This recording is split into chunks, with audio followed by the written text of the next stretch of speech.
하나님 말씀은 사무엘상 2장 12절부터 17절까지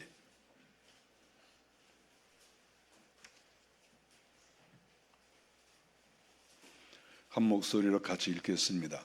엘리의 아들들은 행실이 나빠 여호와를 알지 못하더라.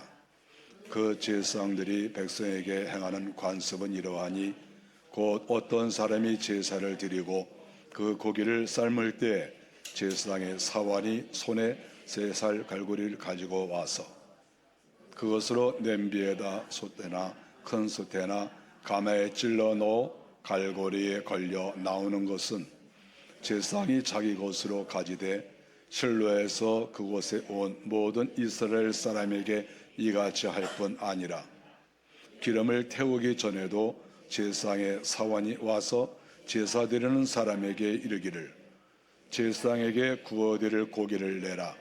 내가 네게 삶은 고기를 원하지 아니하고 날 것을 원하신다 하다가 그 사람이 이르기를 반드시 먼저 기름을 태운 후에 내 마음에 원하는 대로 가지라 하면 그가 말하기를 아니라 지금 내게 내라. 그렇지 아니하면 내가 억지로 빼앗으리라 하였으니 이 소년들의 죄가 여호와 앞에 심히 크면 그들이 여호와의 제사를 멸시함이었더라. 아멘.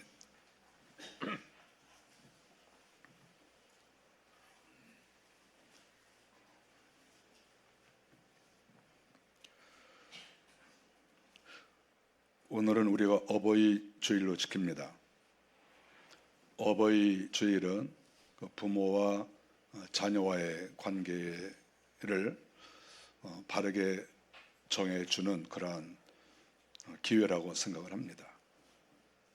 자녀들에게는 부모를 잘 섬기고 기억하라는 날이고 또 부모도 또 할도리를 제대로 해라 하는 그러한 의미라고 볼 수가 있습니다. 성경에 보면 이 아버지라는 말이 굉장히 많이 나오죠. 아버지, 아비, 또 어미 이런 말이 무려 1000번이 넘어요. 성경은 이 부모에 대한 즉 아버지와 어머니에 대해서 굉장히 관심이 많습니다. 또 아들에 대한 것은 또 2500번이 넘어요. 제가 이 아들에 대해서 성경 구절을 찾아보면서 하나님께서 이 아들에 대해서 굉장히 관심이 많구나. 아버지와 아들 또는 부모와 아들 또 부모와 자녀 이런 거에 대해서 성경은 한 페이지가 멀다 하지 않고 계속 이렇게 나오고 있습니다. 그거는 우리 기독교라고 하는 것은 가정이 그만큼 중요하다고 하는 것이죠. 이 기독교는 공중에 떠 있는 그러한 사상을 가리키는 종교가 아니에요. 아주 실생활에서 우리가 어떻게 살아야 되느냐, 또 어떻게 살 때 또 하나님께서 축복을 내리시느냐, 어떻게 하는 것이 하나님을 기쁘게 하는 것이냐, 이런 것들을 구체적으로 관심을 갖고 이야기하는 것이 성경이다, 이렇게 볼 수가 있습니다. 우리가 삶을 살면서 깨닫는 게 뭐냐 하면 어떤 사람이든지 이 땅을 살아가야 될 때 자기가 말하는 거, 행동하는 거 여러 가지 어떤 그 사람에 대해서 가만히 살펴보면 그 부모의 영향을 많이 받았다, 이렇게 볼 수가 있습니다. 어떤 사람을 이렇게 보게 되면 거기에서 그 사람의 아버지가 보여요. 그 사람의 어머니가 또 보이고 어떤 경우에는 또 할아버지 할머니가 보이겠죠. 우리는 이 세상에 내가 살아가는 것 같지만 실상은 내가 사는 것은 나타나는 부분이고 어떤 경우에는 부모가 그 사람에게 영적인 DNA나 육적인 DNA를 또 여러 관습 이런 것들을 물려줬기 때문에 그런 것들을 이렇게 드러내면서 살 수밖에 없다, 이렇게 말할 수가 있죠. 그래서 어떤 가정을 이야기하거나 어떤 사람에 대해서 이야기할 때 우리는 그 부모 그리고 그 가족들, 그 환경 이런 것들에 대해서 관심을 가질 수밖에 없고 또 그런 것을 결코 무시할 수가 없다 하는 것을 알 수가 있습니다. 제가 오늘 어버이 주일을 맞이해서 한 5가정 정도를 제가 살펴보려고 합니다. 가정마다 어떤 특성이 있느냐, 아버지와 아들과 어떠한 그러한 상황이 있었느냐 하는 것들을 좀 살펴보고 싶습니다. 먼저 오늘 성경을 우리가 읽었는데 엘리 제사장의 가정을 우리가 한번 살펴봤습니다. 그 아들들이 어떻게 행동을 했나. 엘리 제사장은 우리가 알다시피 이스라엘 백성들이 가나안 땅에 들어와서 사사 시대를 약 400년 정도 지났습니다. 400여 년이 지난 다음에 이제 왕정으로 넘어가는 그러한 시기죠. 과도기라고 볼 수가 있죠. 사사 시대가 끝나고 왕정으로 넘어가는 아주 중요한 그러한 시점이거든요. 그러니까 이때 이스라엘 백성들의 어떤 그 종교적인 어떤 행위, 특별히 제사장들이 어떤 태도를 가졌냐, 이런 것들이 굉장히 중요하기 때문에 그것을 오늘 본문에서 보았습니다. 먼저 제사장 엘리가 있는데 그 엘리의 자녀 교육은 실패했다, 이렇게 볼 수가 있겠죠. 12절에 보니까 아들이 둘이 있는데 홈리와 비느하스가 있습니다. 구약 시대에는 아버지가 제사장이면 아들도 제사장을 했습니다. 그래서 홈리와 비느하스가 제사장을 했는데 그 행실이 깡패보다도 못한 그런 행실을 보였습니다. 오늘날로 말하면 목사 장로의 아들이 아주 조폭 같고 아주 행실이 아주 더럽다, 이렇게 말하는 것과 똑같은 것이죠. 아주 정말 상상할 수도 없는 그런 아주 못된 그런 그 자식이라고 성경은 이야기하고 있습니다. 자기 자신들이 제사장인데 제사를 무시했어요. 어떤 사람이든지 자기의 직업을 소중하게 여깁니다. 그리고 그 일에 충성하는 거예요. 그게 당연한 거거든요. 그런데 이 홈리와 비느하스는 아버지에게 제사장직을 이제 물려받고 있는데 그 제사를 멸시하고 제사를 완전히 망가뜨렸다고 성경에 기록을 하고 있습니다. 15절에 보니까 제사 드릴 그 고기를 삶고 있는데 그 냄비든지 가마솥이든지 거기에 고기를 삶아서 다 하나님께 드려야 되는데 자기가 갈고리를 딱 찍어가지고 맛있는 거를 거기서 꺼내 먹었다는 거죠. 이게 말이 됩니까, 이게? 도대체 이게 말이 안 되는 얘기죠. 하나님께서 왜 하늘에서 벼락이 쳐서 그 사람들을 죽이지 않았는지 전 이해를 못하겠어요. 그런 건 원래 하늘에서 벼락 떨어져서 그 자리에서 즉사해야 되는 거 아닌가요? 뭐 그렇지 않습니까?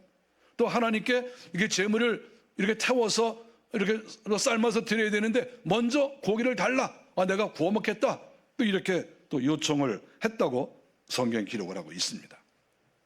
12절에 보니까 여호와를 알지 못하더라, 이렇게 기록을 해놨어요. 여호와를 알지 못하더라, 이론적이에 알았겠죠. 아니 자기가 지금까지 어려서부터 자라면서 아버지가 제사장인데 여호와를 몰랐겠어요? 여기서 말하는 여호와를 알지 못한다고 하는 말은 지식적으로 모른다는 말이 아니죠. 또 눈으로 본 것을 모른다는 말이 아니죠. 여지껏 제사 지내는 거를 봤는데, 하나님께 제사 드린다 그거를 봤는데 그 여호와 하나님을 모르는 게 말이 되겠습니까? 여기서 말하는 거는 영적으로 하나님을 만나지 못했다는 것이죠.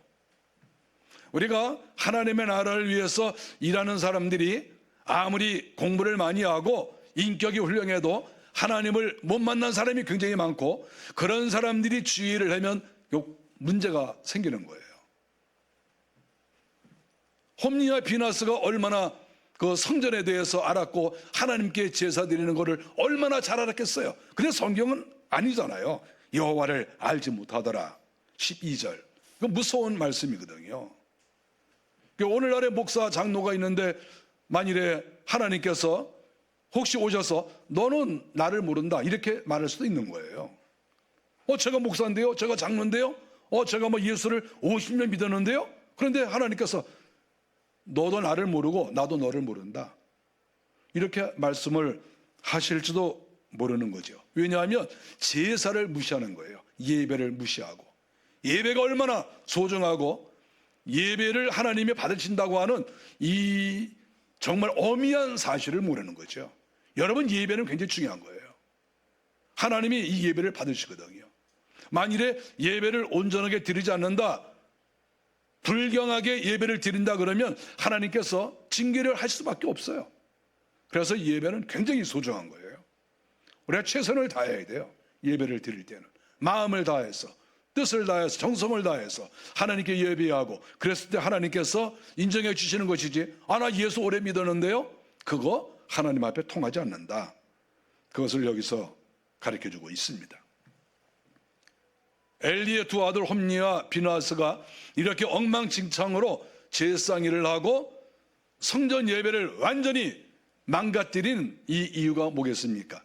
가만히 우리가 성경을 보면 엘리 아버지가 옛날에는 제사상 역할을 잘했는데 나이가 들어가면서 상당히 약해졌다 하는 것을 알 수가 있습니다. 부모는 나이가 들어가도 정신이 멀쩡해야 돼요. 신앙도 또 온전히 서 있어야 되고, 지금 홈니와 비나스가 나이가 들어서 제사장 역할을 좀 하고 있지 않습니까? 그래도 아버지가 아무리 나이가 들어서도 자녀들을 잘 지켜봐야 되는 거예요. 내 자녀들이 지금 예배를 잘 드리고 있는가? 내 자녀들이 하나님 앞에서 바로 잘 하고 있는가? 왜냐하면 하나님 앞에 잘못 보이면 하나님께서 징계를 하시기 때문에 내 자녀들을 진심으로 사랑한다고 하면 늘 지켜봐야 되는 거지요. 그래서 잘하면 칭찬하고 잘못하면 책망하고 바르게 가르쳐주고 이렇게 하는 것이 이 엘리 제사장의 책무인데, 우리가 성경에 보면 당시에 엘리 제사장이 여호와의 음성을 듣지를 못했어요. 아버지도 하나님의 음성을 듣지 못하고 자식들도 하나님의 음성을 듣지 못한 거예요. 제사장인데 온 백성들이 그 제사장들을 의지하고 지금 모든 제사를 다 맡기고 하는데, 실상 그 엘리와 홈니와 비나스는 여호와의 음성을 못 듣는 거예요. 하나님과 가깝지 않은 거예요. 이게 비극이죠. 하나님을 알지 못하는 지도자를 만나면 그 자체가 비극인 거예요. 그래서 결국은 아버지도 영적으로 무능하고 아들들도 영적으로 무능하다. 그래서 결국 그 가정은 무너지게 되는 거죠. 그래서 홈니와 비나스는 전쟁터에 나갔다가 거기에서 언약궤도 빼앗기고 그리고 거기에서 죽습니다. 블레셋과의 싸움에서 제사장들이 죽어요. 그리고 그 집이 풍비박산이 납니다. 어떻습니까? 할 수 없죠. 하나님의 말씀대로 살지 않고 제사를 멸시하고 그렇게 하는 사람을 하나님께서 두실 수가 없죠. 아무리 자기가 나 제사장이라고 제사장복을 입고 펌 잡고 돌아다녀도 내용적으로는 하나님께서 너는 내가 심판을 할 대상이야, 이렇게 하나님께서 생각을 하신다고 하는 것이죠. 두 번째로는 엘리가 이제 죽고 나서 그 다음으로 사무엘이 중요한 일을 맡게 됩니다. 우리는 사무엘 선지자에 대해서 잘 알지 않습니까? 우리가 사무엘 선지자는 잘 아는데 그 두 아들에 대해서는 관심이 조금 없어요. 관심이 좀 떨어지죠. 성경에 보면은 그 아들이 요엘, 그리고 둘째가 아비아다, 이렇게 사무엘상 8장 1절에 나와 있어요. 사무엘의 두 아들. 사무엘이 워낙 위대하니까 두 아들에 대해서는 아무래도 관심이 좀 덜 갈 수밖에 없죠. 그런데 당시에 이 두 아들을 사사로 임명을 해서 브엘세바에서 다스리게 했습니다. 그래서 나중에 장로들이 사무엘을 찾아오는 거예요. 사무엘이 있는 곳은 그 예루살렘 북쪽에 있습니다. 라마라고 하는 곳이 예루살렘 위에 있거든요. 라마. 브엘세바는 저 아래쪽 남방에 있어요. 남방에 있었던 그 장로들이 찾아온 거예요. 사무엘에게. 어쩐 일이십니까? 그러니까 그 장로들이 얘기하는 거예요. 당신의 아들들이 우리 지역을 다스리는데 바꿔주세요. 안 되겠습니다. 왜 그러냐? 사무엘이 깜짝 놀랐죠. 그 위대한 사무엘.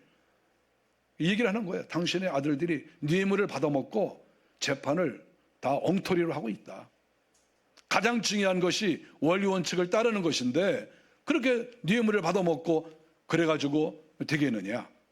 그렇게 와서 얘기를 했습니다. 사무엘 선지자가 얼마나 충격을 받았겠어요. 그 유명한 사무엘이 두 아들은 아주 불량한 그런 아들로 낙인이 찍혀버리는 그런 상황이 된 것이죠. 어쩌다가 몇 가지를 잘못한 게 아니라 근본적으로 잘못을 했다고 하는 것이지요. 아버지는 훌륭한데 자식은 또 문제가 있는 이런 집안이 사무엘의 가정이라고 하는 것이죠. 우리가 사무엘을 생각할 때 그에게는 흠을 찾을 수가 없어요. 어떻게 보면 완벽한 하나님의 종이라고 볼 수가 있죠. 그런데 그 아들들이 이런 거예요. 그거는 사무엘도 문제가 있죠. 사무엘의 자식 감독을 제대로 못한 거예요. 너희들 사사로 이렇게 임명을 해서 내려가서 너희들 일하게 되는데 너 님을 받아먹지 말고 정신 똑바로 차리고 일 잘해라. 이렇게 잘 가르치고 또 좀 알아보고 이렇게 해야 되는데 방치한 거죠. 거리가 좀 머니까 아무래도 소식이 좀 잘 들려오지도 않고 감독하기도 어렵고 결론적으로는 두 아들을 교육을 잘못시켰다. 그래서 집안 망신을 당할 수밖에 없었다. 이렇게 성경은 기록을 하고 있습니다. 그래서 사무엘에 대한 이미지가 좀 이렇게 나빠질 수도 있다 하는 거죠. 다른 건 다 잘했는데 자식 교육에 실패했다. 이렇게 볼 수가 있습니다. 우리는 사무엘 선지자가 왕으로 기름을 부은 다윗 이야기를 우리가 하지 않을 수가 없죠. 다윗이 얼마나 훌륭한 사람입니까? 그러나 그에게도 여전히 여러 문제들이 많이 있었고 또 자식들이 여러 문제가 많이 있었다고 하는 것이죠. 그 아들이 있었는데 암논이라는 아들이 있었습니다. 근데 이 암논이 배가 다른 그런 그 여동생이 있었는데 그 여동생을 성경에 보니까 강간을 했다 이렇게 나오고 있습니다. 배다른 여동생을. 그러니까 그 배가 같은 그 압살롬이 있었는데 너무 분노한 거죠. 자기 여동생에게 그런 행동을 했으니까 배다른 형을 죽여버리죠. 그러니까 이 다윗이라고 하는 분도 우리가 그렇게 정말 훌륭하게 보고 있는데 그 아들끼리 서로 싸워서 아들을 죽여요. 형제들끼리 죽여요. 또 나중에는 아도니아라고 하는 아들이 있었는데 또 아버지가 왕권을 물려주지도 않았는데 자기가 사람들을 모아서 내가 왕을 해야 되겠다. 모반을 한 것이죠. 그때 당시에 그 다윗의 나이가 70살 정도 됐거든요. 그러니까 우리 아버지 이제 늙었으니까 뭐 아버지 의견 들을 것도 없어. 내가 알아서 다 할 거야. 그래서 아도니아가 모반을 했는데 결국 또 죽게 되지요. 그래서 이 다윗의 아들들은 몇몇을 제외하고는 다 그렇게 죽어갔다는 것을 성경에서 가르쳐주고 있죠. 형제끼리 사람을 죽이고 또 아버지를 또 대항해서 모반을 하고 아버지를 쫓아내고 자기가 왕을 하려고 하고 우리가 세상에서 못된 사람 중에 못된 사람이 아버지 죽이고 자기가 권력을 행사하려고 하는 사람 아니겠습니까? 아버지가 허락도 안 했는데 아버지의 재산을 다 뺏어가려고 하는 것이 가장 못된 자식이 아니겠어요? 다윗은 이렇게 자녀들이 그렇게 행동을 했다 하는 것을 성경이 가르쳐주고 있습니다. 그러니까 아버지가 다윗을 볼 때 아버지가 꼭 훌륭하다고 볼 수는 없어요. 다윗은 약점이 너무나 많아요. 잘한 것도 많이 있고 잘못한 것도 많이 있고 그런데 그 자식들을 보면 괜찮은 자식이 거의 없어요. 다윗은. 그래서 다윗도 우리가 냉정하게 살펴보면 다윗도 가정교육에 실패했다 이렇게 볼 수가 있습니다. 여러분 훌륭한 사람이라고 가정교육에 성공하는 게 아니에요. 다윗도 솔직히 말하면 자랑할 게 별로 없어요. 다윗의 아들 솔로몬 이야기를 또 하겠습니다. 솔로몬은 우리가 잘 알다시피 부귀와 영화를 누린 그러한 사람이죠. 그 솔로몬도 이제 나라를 잘 운영하다가 나이가 들었습니다. 그 아들에게 이제 왕위를 물려주게 됐는데 르호보암이 왕권을 물려받았습니다. 르호보암이 왕이 되자마자 많은 사람들이 찾아왔어요. 특별히 그 에브라임 지파 사람들이 찾아왔어요. 찾아와서 무슨 얘기를 하냐 하면, 왕이요, 먼저 왕이신 선왕이신 솔로몬 왕, 그분이 훌륭하신 건 우리가 다 압니다. 그런데 솔로몬 왕은 너무 건축을 많이 하시고, 그런데 건축을 할 때 그 건축비가 나라에서 이렇게 돈이 많아서 건축을 한 게 아니고, 이렇게 백성들에게 세금을 너무 많이 걷어서 건축을 하지 않았습니까? 그래서 우리가 너무 힘듭니다. 우리가 농사져서 밀이 10가마가 나오면 8가마, 9가마를 뺏어가고 남는 게 별로 없습니다. 그럼 못 살겠습니다, 도저히. 그러니까 이제 솔로몬도 돌아가시고 당신이 왕이 되셨으니 온 나라 백성들의 좀 이야기를 좀 들으시고, 어차피 당신은 백성을 위해서 정치하는 게 아닙니까? 그러니까 좀 백성들의 좀 얘기도 좀 들으시고, 지금 너무 세금 때문에 힘들어 하니까 세금 좀 조금 좀 덜 걷어주시고 좀 해주십시오. 이렇게 얘기를 했어요. 지도자라고 하면은 그 백성들, 국민들의 얘기를 들어야죠, 당연히. 듣질 않았어요. 백성들의 대표가 와서 얘기를 하면 당연히 들어야 되는데, 르호보암이 말이죠, 뭐 듣지 않았습니다. 그때 당시 나이가 한 40살 됐거든요. 사람이 한 40살 되면 정신을 좀 차리잖아요. 세상 돌아가는 걸 알잖아요. 그런데 안 들었어요. 안 듣고, 무슨 소리냐? 나는 우리 아버지가 하던 대로 그대로 하겠다. 아버지가 한 일을 잘했으면 그 자녀가 따라하는 거는 좋은 거예요. 이어가는 거는 좋은 거예요. 아버지가 잘못했으면 따라가면 안 되죠. 우리가 그런 지혜가 있어야 되는 거예요. 무조건 우리 가문의 전통은 이거니까 이렇게 할 거야, 이렇게 주장하면 그거는 미련한 사람이라고 볼 수가 있죠. 항상 생각을 해야 돼요. 우리 가문에는 이것은 잘했고 이것은 못했다. 그러니까 나는 이것을 고쳐가야 되겠다. 우리가 그런 생각을 안 하면 안 돼요. 근데 이 르호보암이 그런 백성의 대표들이 와서 그런 얘기를 하는데도 무시했습니다. 그리고 무슨 소리냐? 나는 뭐 내가 알아서 할 테니까 뭐 지금 말로 말하면 다 꺼져! 뭐 이렇게 큰 소리를 친 거죠. 그러니까 그 사람들이 가가지고 우리가 도저히 저 사람을 왕으로 모실 수가 없다. 그래서 이 북쪽 지파 10지파가 뭉쳤어요. 그러니까 백성들의 대다수는 르호보암을 마음에 들어하지 않는 거예요. 그러니까 결국 르호보암이 잘못한 거예요. 10지파가 뭉쳤거든. 유다 지파하고 베냐민 지파 그 일부분을 빼고 전부 다 한패가 돼가지고 북이스라엘을 세웠어요. 나라를 아예 다른 나라로 바꿨죠. 나라를 마음대로 세운 것도 잘했다고 볼 수는 없지만, 그렇게 12지파 중에서 10지파가 나갈 정도로 불만이 많았는데 그거를 잠재우지 못했다 하는 그것은 르호보암의 잘못이죠. 뭐 더 이상 얘기할 게 뭐가 있어요?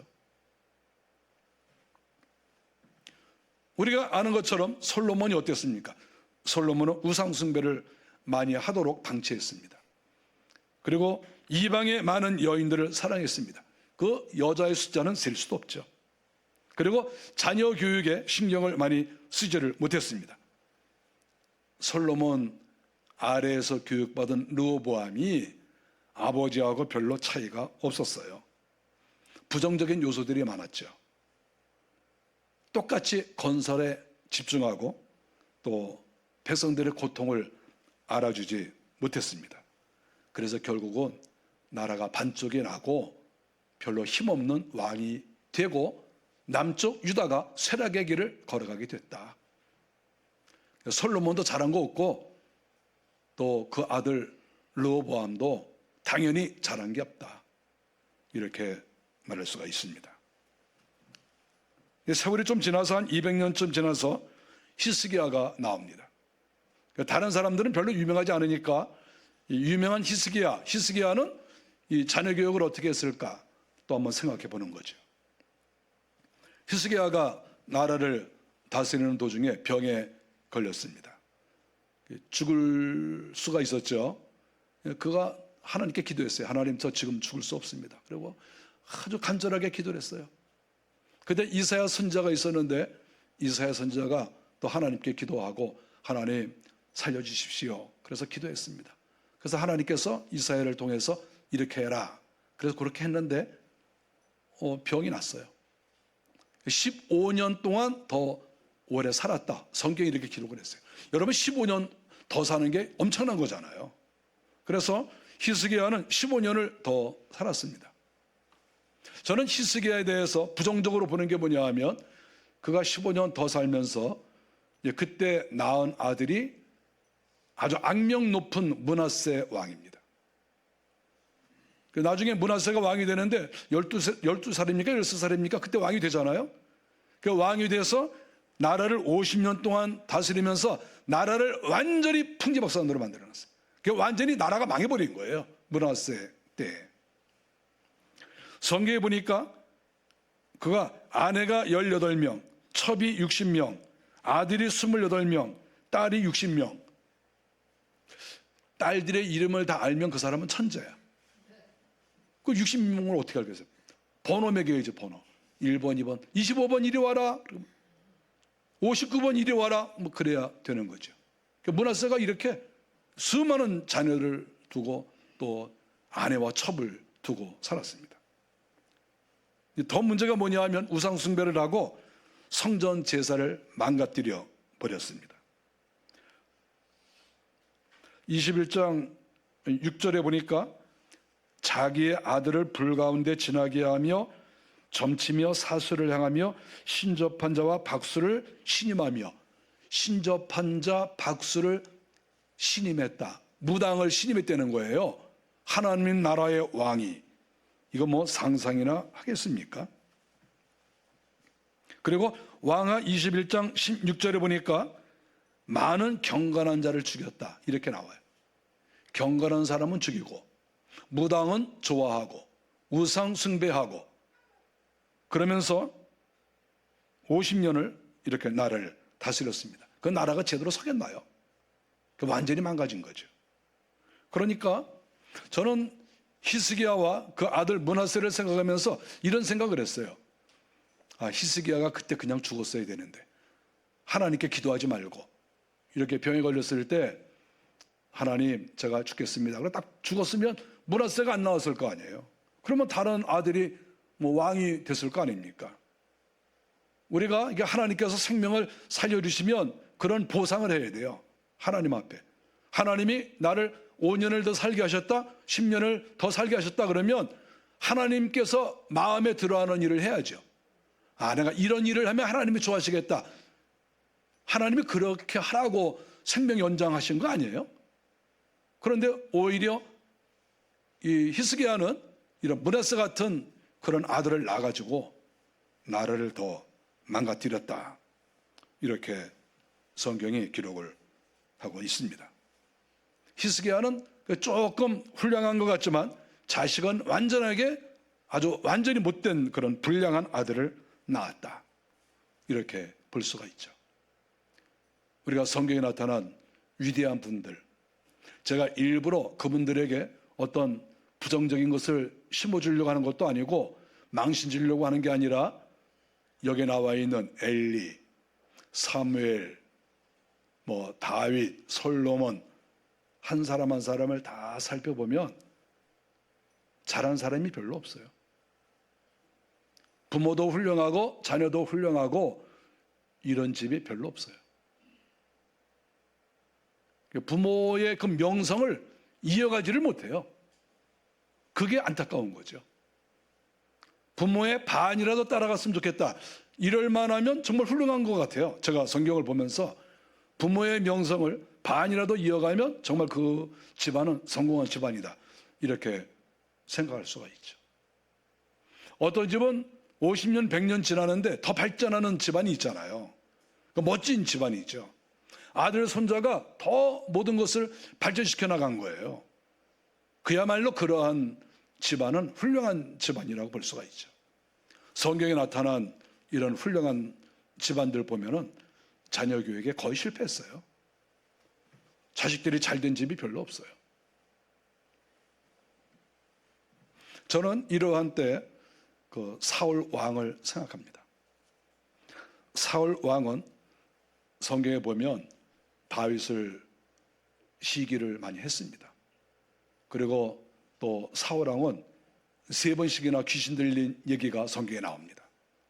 귀신 들렸었어요. 귀신 들리니까 사람이 좀 이상해져서 자기 아들이고 다윗이고 창 던져서 죽이려고 하는 거예요.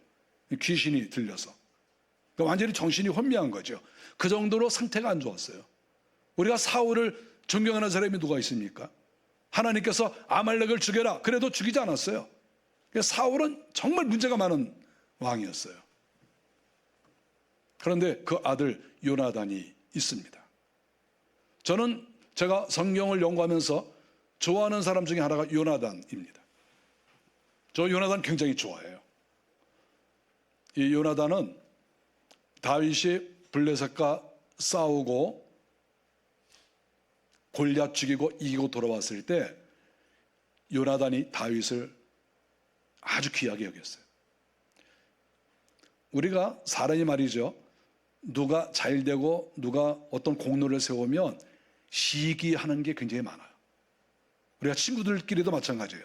나보다 누가 더 명성이 좀 높아졌다, 누가 잘됐다, 부유하게 되었다, 그러면 자꾸 이렇게 시기하는 마음이 우리 인간들은 생겨요. 그랬을 때 요나단은 사울 왕의 아들이잖아요. 왕자야. 어떻게 보면 황태자라고 볼 수가 있어요. 지금 이어가야 되는 세자예요. 세자. 그런데 지금 자기가 공로를 세우지 못했고 엉뚱하게 다윗이 공로를 세웠어요. 많은 사람들이 다윗을 칭송하고 좋아했어요.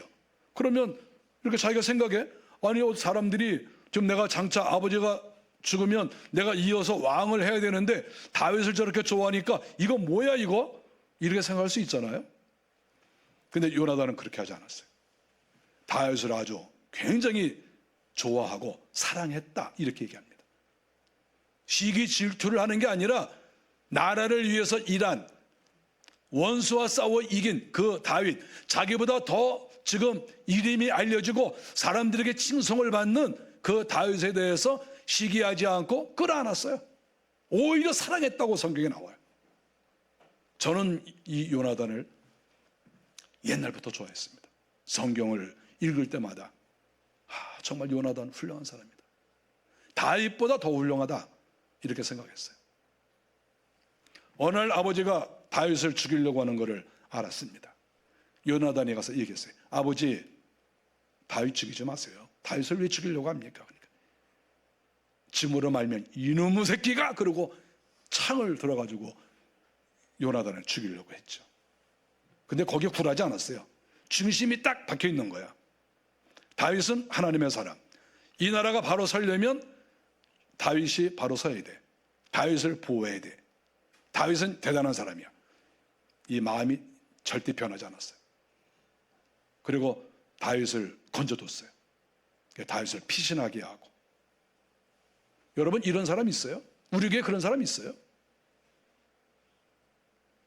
어떻게 해서든지 자기가 더 높아지려고 하고 자기가 마음대로 뭘 하려고 하고 다 그런 마음들이 있는데 자기는 낮아도 좋고 자기는 왕이 되지 않아도 좋고, 다윗 저런 하나님의 사람, 하나님이 기뻐하는 사람, 저런 사람이 이 나라의 지도자가 되어야 돼. 딱 그러면서 다윗을 딱 밀어주는 이런 요나단의 모습이 저는 정말 감동이고, 나는 정말 저렇게 살고 싶어요. 저는 그렇게 살고 싶어. 이게 진짜다. 그래야 가정이 살고 교회가 살고 나라가 사는 게 아니냐, 이런 마음을 우리가 가져야 되는 것이죠. 요나단은 다윗을 보호하고 다윗을 아꼈어요. 끝까지 사랑했어요. 아버지가 아무리 죽이려고 해도 끝까지 아버지를 대항한 거예요. 아버지 잘못됐습니다. 이놈의 새끼, 그래도 아니에요, 아버지 잘못됐어요. 끝까지 다윗을 보호하고 아버지를 대항한 거예요. 그런데 아버지를 무작정 대항한 그런 불효가 아니에요. 나중에 블레셋과 전쟁이 일어났습니다. 아버지가 출전을 했습니다. 사울 왕이. 요나단이 따라갔어요. 저도 가겠습니다. 아버지와 요나단이 같이 말을 타고 전선에 가는 거예요. 요나단은 그 전쟁터에 가서 죽었습니다. 원래 어느 나라든지 아버지하고 아들이 전쟁터에 같이 가지 않아요. 왜냐하면 아버지가 죽으면 아들이 이어서 나라를 다스려야 될 거 아니겠습니까? 누가 같이 나가겠어요? 아들이 나가면 아버지가 후방에 있고 아버지가 나가면 아들이 후방에 있어야 되는 거예요. 그거는 온 역사가 말해주는 거예요. 그런데 요나단은 아버지와 함께 전쟁터에 갔어요. 그리고 싸워서 전사했습니다. 요나단이 왜 같이 갔을까? 요나단이 왜 전사를 했을까? 저는 생각을 많이 해봤어요.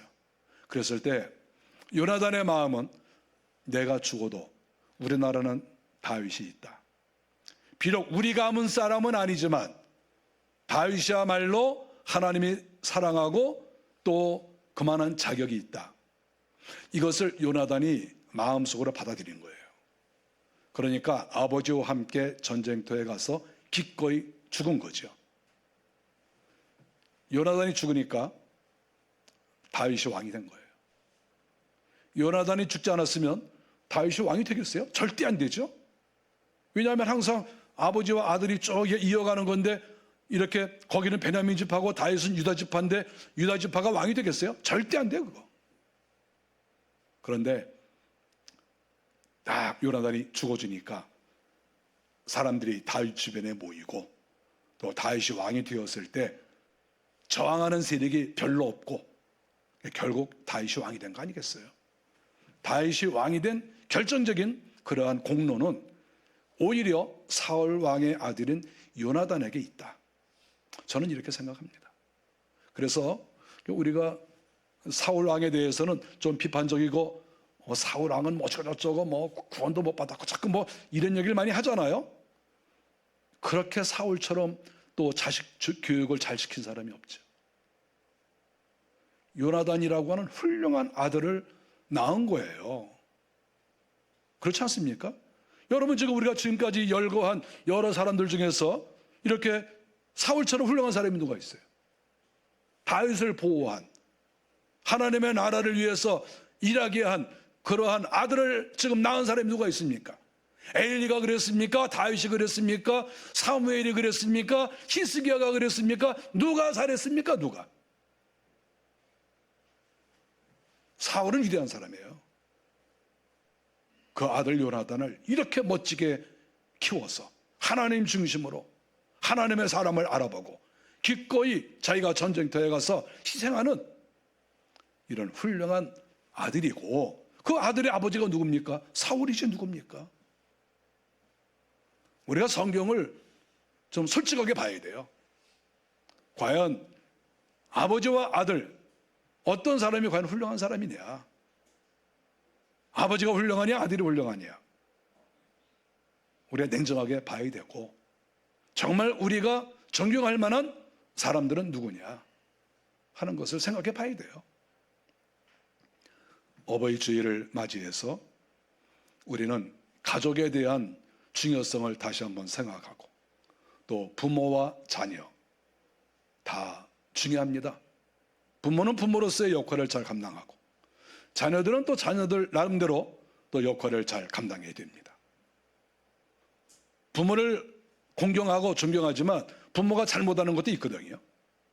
무조건 부모를 따라갈 수 없고, 요나단처럼 아닙니다 아버지, 그건 아닙니다, 이렇게 할 수도 있어야 되고, 그러나 또 그 부모를 존경하고, 이런 요나단의 태도가 우리가 본받아야 될 태도가 아닌가, 이런 마음을 갖습니다.